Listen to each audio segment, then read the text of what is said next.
Olá, amigos da TV Justiça, já está no ar mais uma edição de Saber Direito Debate. Durante a semana, as aulas sobre temas específicos do direito. E no Saber Direito Debate, a oportunidade de conversarmos e conhecermos um pouco mais a respeito do nosso professor convidado. Durante a semana nós tivemos jurisdição, ação e processo, direito civil como tema das aulas que você acompanhou já durante a semana.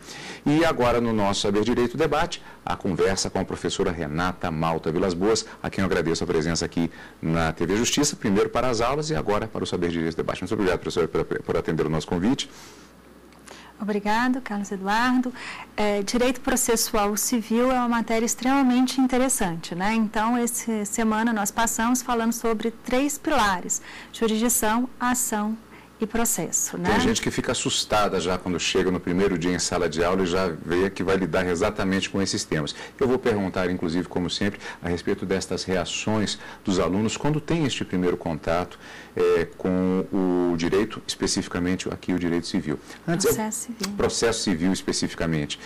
Antes, vamos apresentar alguns dados a respeito da professora, que é graduada em Direito pelo UniCeub, Centro de Ensino Unificado do Distrito Federal, e com mestrado em Direito pela Universidade Federal de Pernambuco.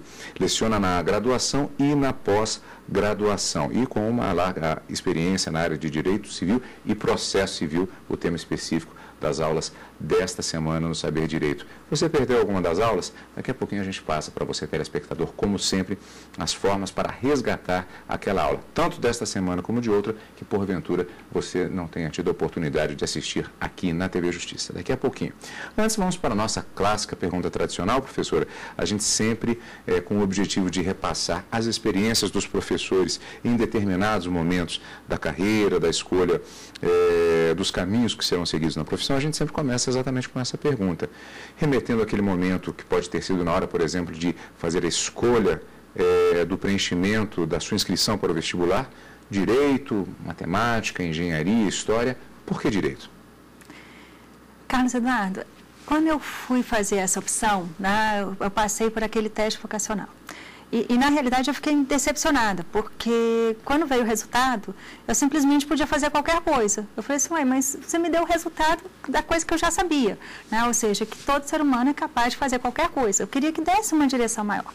E aí, o que eu fiz? Eu me matriculei para fazer vestibular em Direito, para fazer em Matemática, fazer Engenharia. E aí, eu acabei passando nas 3. A minha família, né, parte dela é muito voltada para a Engenharia.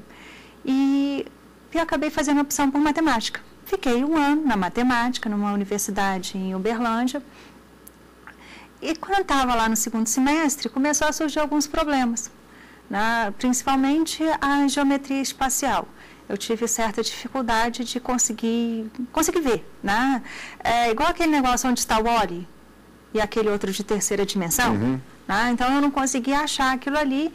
E eu acabei, né, me decepcionando um pouco. É aquele negócio da visualização, imagina, você vai imaginar um triângulo ou uma figura em 3 dimensões, melhor dizendo, no caso da geometria espacial, e imaginar o X, o Y, o Z e a intersecção e... Eu não via. Isso é meio abstrato, né? Tem gente que vê com facilidade, mas é complicado. E eu tive essa dificuldade. Mas tinha toda a parte de lógica na matemática, que é muito interessante, mas a parte de geometria, eu falei assim, não dou conta. Aí eu virei para um professor e perguntei assim, olha, quando eu terminar meu curso de matemática, o que eu vou fazer? Ele falou assim, você só tem uma opção, né? Você vai lecionar. Eu falei assim, mas eu vou lecionar? Eu falei assim, eu não sei, esse negócio de dar aula, esse trem de ser professor, não parece ser boa coisa, não.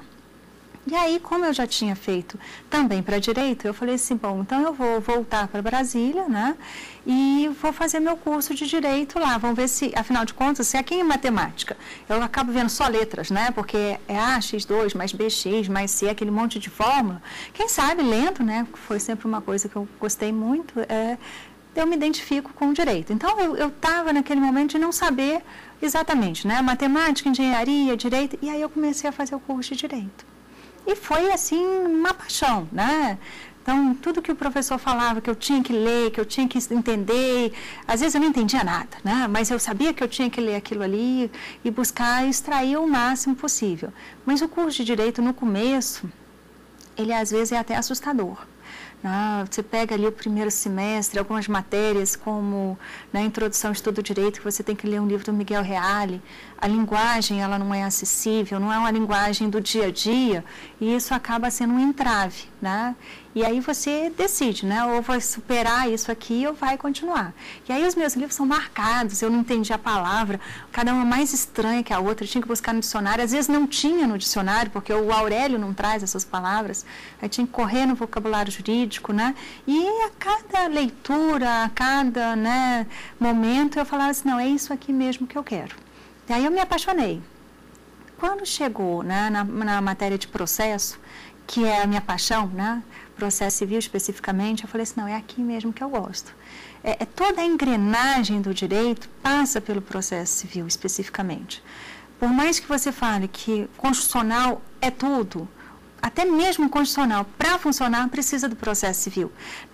Eu não tenho como ter simplesmente os direitos constitucionais ali na Constituição, se eu não tenho como brigar por eles, correr atrás dele. E esse buscar passa pelo processo. Seja via uma conciliação agora, ou seja pelo processo propriamente dito, eu preciso de ter o processo civil. Então, eu diria assim, que todas as outras matérias, elas são instantes. Aliás, o processo não existe sem elas, mas elas também não existem sem o processo. Então, é aquela grande briga, né? O que veio primeiro? O direito material ou o direito processual? Um precisa do outro. A professora falou sobre um aspecto interessante relacionado à matemática, inclusive, que normalmente se fala em matemática, a primeira coisa que se imagina são os números. É verdade. E, na verdade, nós usamos a matemática, mesmo pessoas que são bloqueadas com números, especificamente, como é o meu caso, inclusive, mas na a matemática de diversas formas. Então, a professora falou, inclusive, de uma paixão também pela lógica. Da mesma forma, a visualização do processo não é também um raciocínio matemático, de certa forma? É sim, né? Assim, quando a gente entra no curso de Direito, eles falam assim, veio para cá porque não sabe matemática. E o grande problema, a dificuldade do Direito é exatamente por não saber esse aspecto da matemática. Quando você faz a matemática, o professor de matemática diz, não, aqui número não é com a gente, isso é lá com o pessoal de engenharia, contabilidade, arquitetura, eles que mexem com número. Nós vamos mexer com a parte de raciocínio, com a parte de lógica, a estrutura lógica. Os fluxogramas, por exemplo, né, o caminhar. E processo é exatamente isso. Então, assim, todo mundo fala assim, eu não entendo um processo. O processo, ele é lógico, ele tem um começo, meio e fim. Ele tem as possibilidades. Eu não tenho como virar e falar assim, e agora, o que vai acontecer? Pô, se eu não sei, aí sim, né? Aí eu não sei o que vai acontecer. Mas o meu código de processo civil, ele me traz esses parâmetros. Então, ele me dá essas possibilidades. Se você fizer isso vai acontecer. A próxima etapa, o próximo passo é esse aqui. Então, ele é bem uma estrutura, né, de fluxograma, de um raciocínio matemático, nesses aspectos. Não tem número, mas a matemática também não. Falta um pouco, talvez, até por conta desta forma como a matemática ela é repassada e que gera uma visão talvez preconceituosa até, ou incorreta, distorcida. Matemática são números. Essa visão, ela não atrapalha um pouco quando da chegada do próprio aluno? Aí eu lhe pergunto, tanto por ter passado exatamente pela experiência, como professor hoje em dia. Parênteses agora que não posso deixar passar. Foi uma ironia, vou mudar a pergunta, já volto nessa. Foi uma ironia essa questão do, não, mas matemática ainda vou dar aula, como é que é esse negócio da aula? Isso foi uma ironia da vida também, porque há quantos anos já lecionando? Desde 95. Quer dizer, 15 então, anos. Tem bastante tempo. É curioso, né? A vida dá umas voltas interessantes. Mas voltando justamente àquela questão. Se houvesse uma visão já a partir até do próprio primeiro grau, do segundo grau, do ensino fundamental, das fases posteriores, antes da própria chegada na faculdade, isso já não facilitaria uma compreensão maior de certas disciplinas, como é o caso do próprio processo? É verdade, olha só, eu acho que quando a gente começa a ver lá atrás, o primeiro grau, o segundo grau, o ensino médio fundamental, parece que há uma divisão, parece que vira e fala assim, claro que ninguém chega e fala isso em sala de aula, mas esse grupo aqui, ele entende, ele sabe matemática, e esse aqui, português, história e geografia, parece que há essa divisão. Eu não sei se é como é colocado, mas em sala de aula parece que faz esse divisor de águas. Então é como se um grupo tivesse a capacidade de aprender matemática e o outro não. isso, na minha visão, não existe. Né? Seja matemática, seja geografia, seja português, todas essas formas, todos nós temos condições de aprender. Só que, para chegar até o aluno, tem que ser de forma diferenciada. A linguagem para o aluno que tem a facilidade de matemática e tem uma dificuldade em português, eu tenho que chegar até ele com o português de uma forma diferenciada. Só que o que acontece? O professor lá, seja escola pública ou particular, está lá na frente e acaba colocando para todos. Conclusão, na hora que coloca aquilo para todos, a metade da turma que entende matemática entendeu. A outra metade, que não é muito chegada na matemática, não entendeu. E aí vai com a nota na média, o 5, o 6, e já vai com aquele negócio, eu não sei matemática, eu não entendo matemática, ou com português, história, geografia.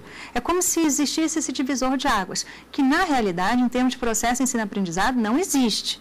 É a forma como o professor coloca que tem que chegar até o aluno. E aí, se eu encontro um grupo que tem dificuldade em determinado assunto, em determinada matéria, eu tenho que chegar até ele. Quer dizer que eu vou ter que usar outros mecanismos, outras técnicas, numa linguagem que ele entenda.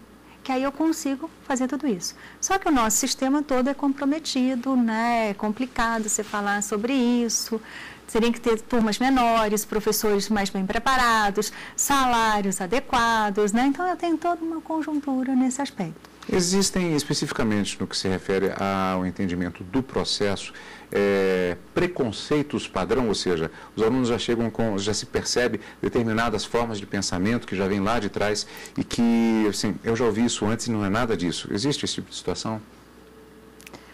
Existe. Primeiro, assim, tem uma matéria nas faculdades que chama-se Teoria Geral do Processo, que é a minha matéria de paixão, mas que é uma matéria que você pode perguntar em qualquer faculdade sul a norte do país, que é a matéria mais complicada para os alunos. Por quê? Porque cobra tanto o raciocínio lógico, como cobra português. Então, é uma matéria que ele te dá todas essas ferramentas, mas ao mesmo tempo te cobra um conhecimento de português que o aluno não tem.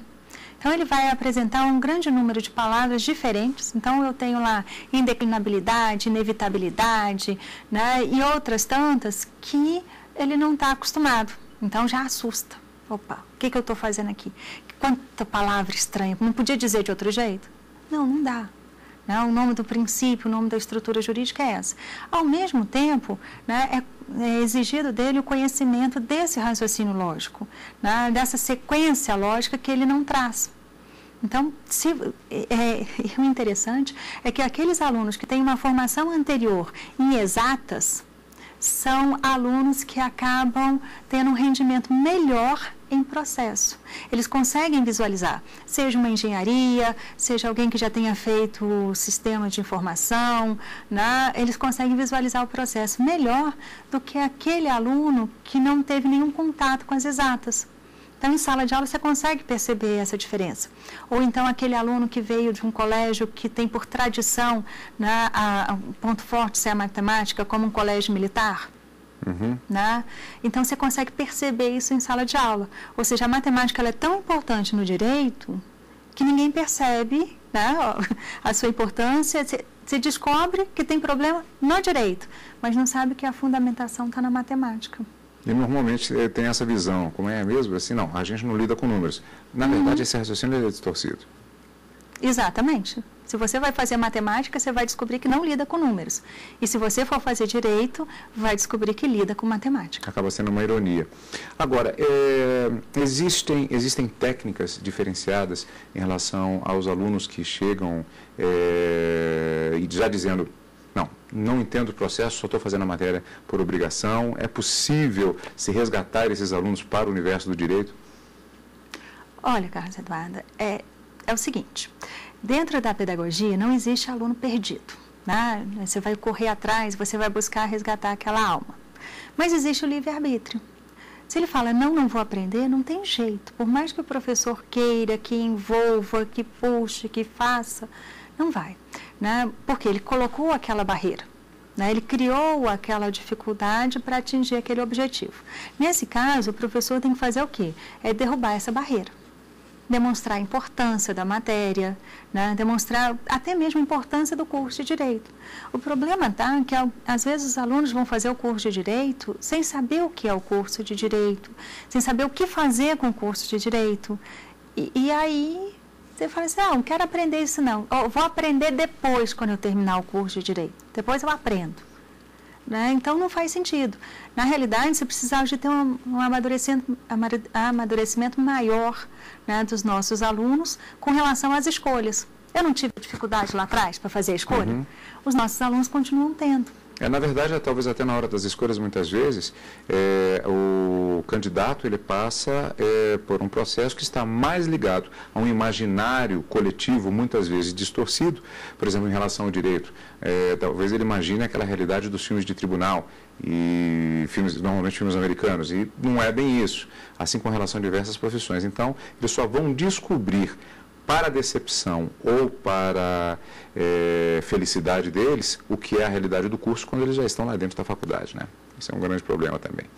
Professora, nós vamos para um rápido intervalo. Antes eu vou repassar para o telespectador os contatos para você resgatar as aulas que você porventura tenha perdido. Tanto as aulas desta semana, especificamente sobre processo civil, como também as outras aulas. Você pode assistir aos vídeos no www.youtube.com/saberdireitodebate, especificamente também estas entrevistas, estas conversas que nós temos com os professores, e também tem o link lá para o Saber Direito especificamente, também para o Saber Direito Responde, com as respostas às dúvidas que são enviadas para a TV Justiça, e também assistir aos vídeos no www.tvjustiça, tudo junto, sem o cedilha.jus.br.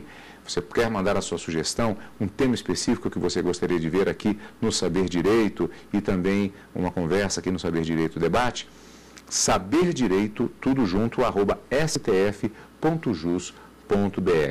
Nós vamos para um rápido intervalo e continuamos com a nossa conversa com a professora Renata logo depois do intervalo aqui na TV Justiça.